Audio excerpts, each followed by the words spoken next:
রোজা অবস্থা যদি হস্তমৈথুন করে তাহলে রোজা ভেঙে যাবে কিনা, ভেঙে গেলে যদি সাথে সাথে ফরজ গোসল করে পুনরায় রোজার নিয়ত করে তাহলে কি রোজা হবে না, এর ফলে রোজা আর জোড়া লাগবে না। হস্তমৈথুন করে বীর্যপাত করে বীর্যপাত যদি কেউ করে তার ফলে রোজা ভেঙে যাবে। এই রোজা তাকে পরবর্তীতে রেখে দিতে হবে এবং এই রোজার ভাঙার ফলে তাকে কাফারাও আদায় করতে হবে। অর্থাৎ একটি রোজার কারণে তার একটা রোজা তো কাজা করতেই হবে, সাথে আরও 60টা রোজার টানা ধারাবাহিকভাবে বিরতিহীনভাবে রেখে দিতে হবে। এটি তার জন্য একরকম শাস্তি এবং এটি জঘন্য অপরাধ বটে, যার কারণে আল্লাহ মাফ করুক। এ ধরনের অপরাধ থেকে আল্লাহ তাআলা হেফাজত করুন এবং এই ধরনের অপরাধ থেকে আমাদেরকে বেঁচে থাকার মতো ইমানের শক্তি তাকওয়া আল্লাহ তাআলা আমাদেরকে দান করুন। দাড়ি রাখেন, টুপি পাঞ্জাবি পরেন, এরকম অনেক ব্যবসায়ীও পণ্য মজুত করে বাজারে কৃত্রিম সংকট সৃষ্টির সঙ্গে জড়িত। এদের কারণে ধার্মিকদের প্রতি সমাজের মানুষের বিরূপ ধারণা তৈরি হয়। অনেকে দাড়ি টুপি নিয়ে ট্রল করেন। এ বিষয়ে আপনার সুচিন্তিত মন্তব্য কামনা করছি।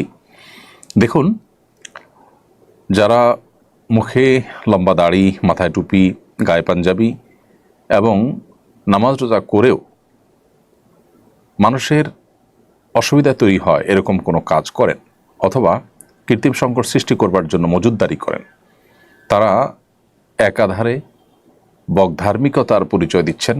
অর্থাৎ লেবাস সর্বস্ব কোনো দিন ইসলাম নয়, বরং ইসলামটা পূর্ণাঙ্গ জীবন ব্যবস্থা, সেটা তারা হয়তো বুঝতে অপারগ, অথবা তাদের এই লেবাসটা শুধুই বাণিজ্যিক বা ব্যবসায়িক স্বার্থে।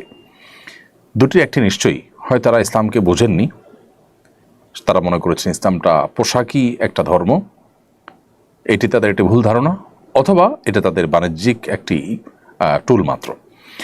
একজন মুসলিম তিনি প্রকৃত অর্থে ধার্মিক তখনই হবেন যখন তিনি আল্লাহর হকের পাশাপাশি বান্দার হকের উপরে সচেতন হবেন। নবী সাল্লাল্লাহু আলাইহি ওয়াসাল্লাম যেখানে পরিষ্কারভাবে বলেছেন, আল মুহতাকিরু খাতি লা ইয়াহতাকিরু ইল্লা খাতি, অপরাধী ছাড়া কেউ কৃত্রিম সংকট সৃষ্টি করবার জন্য মজুদদারি করতে পারে না। মজুদদারি করাকে যেখানে নবী সাল্লাল্লাহু আলাইহি ওয়াসাল্লাম নিরুৎসাহিত করেছেন, সেখানে দাড়ি টুপি নিয়ে মজুদদারি করাটা এটা হলো একরকম ইসলামের সাথে তামাশার শামিল।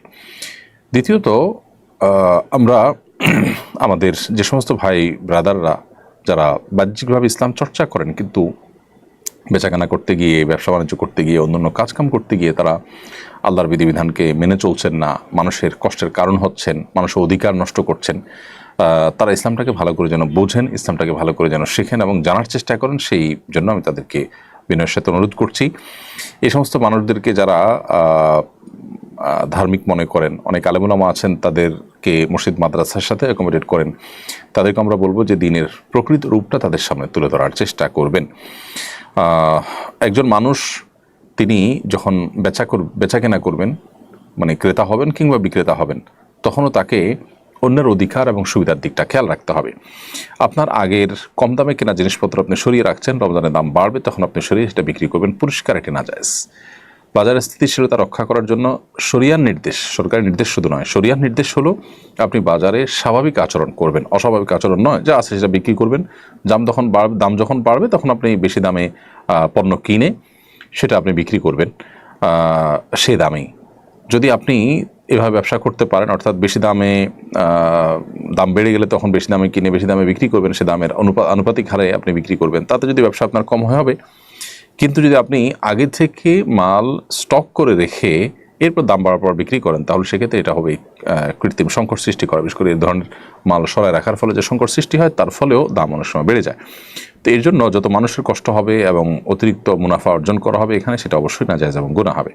নবী সাল্লাল্লাহু আলাইহি ওয়াসাল্লাম বলেছেন, সবচেয়ে উত্তম মানুষ হলো তারা যারা ক্রয়ের সময় এবং বিক্রয়ের সময় উভয় সময় মানুষের প্রতি সহমর্মিতা, আন্তরিকতা, অন্যের অধিকার এগুলোর উপর সচেতন থাকে। সামহান ইদা রাহিমাল্লাহু ইমরাআন সামহান ইদা ইশতারা, যখন সে বিক্রি করে তখনও সে আন্তরিক থাকে, বিনয়ী থাকে এবং অন্যের অধিকারের উপর সচেতন থাকে, এবং যখন ক্রেতা হয় তখনও সে একই রকমের মোড তার মধ্যে থাকে। অতএব দাড়ি টুপি নিয়েও যারা এই কাজগুলো করছেন তারা ইসলামকে সঠিকভাবে বুঝতে পারেনি বলে আমাদের ধারণা। আল্লাহ তাদেরকে হেদায়েত দান করুন, আমরা দোয়া করছি।